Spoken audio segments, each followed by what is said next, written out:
Nella ciotola capiente ho messo 500 g di farina zero, quindi unisco 100 g di zucchero, una fialetta di acqua a fior d'arancia, la buccia grattugiata di un'arancia, solamente la parte colorata, unisco 3 uova medie a temperatura ambiente e 10 g di lievito di birra fresco, sbriciolo nelle mani, infine unisco 80 ml di latte a temperatura ambiente, mescolo energicamente, ottengo un panetto.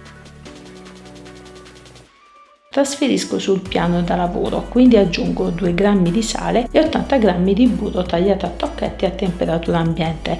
Aggiungo un pezzo alla volta, aggiungo il successivo quando il precedente è ben assorbito.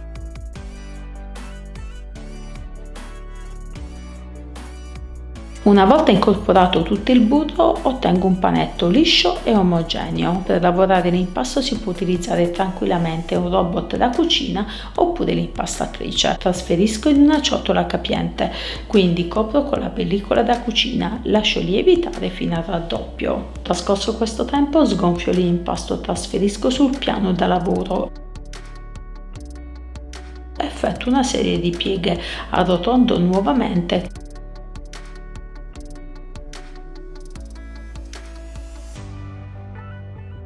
Quindi metto le dita al centro, allargo creando un buco abbastanza largo, adagio l'impasto nello stampo per ciambella da 24 cm di diametro, leggermente imburrato, spennello la superficie con un tuorlo e un cucchiaio di latte leggermente sbattuti, copro con la pellicola da cucina, lascio lievitare fino al raddoppio in un luogo caldo, esempio il forno con la sola lucina accesa. Trascorso questo tempo, spennello nuovamente tutta la superficie con il composto di tuorlo e latte, decoro con mandorle a lamelle, granella di zucchero e ciliegie candite.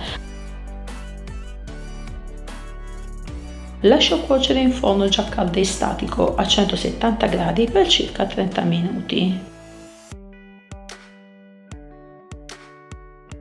Una volta cotta la ciambella della Befana, lascio intiepidire per qualche minuto, poi sposto sulla gratella e lascio raffreddare completamente. Taglio a metà, poi farcisco con 250 g di panna bella montata. Per facilitarmi l'ho inserita nella sacca a poche con beccuccio rigato.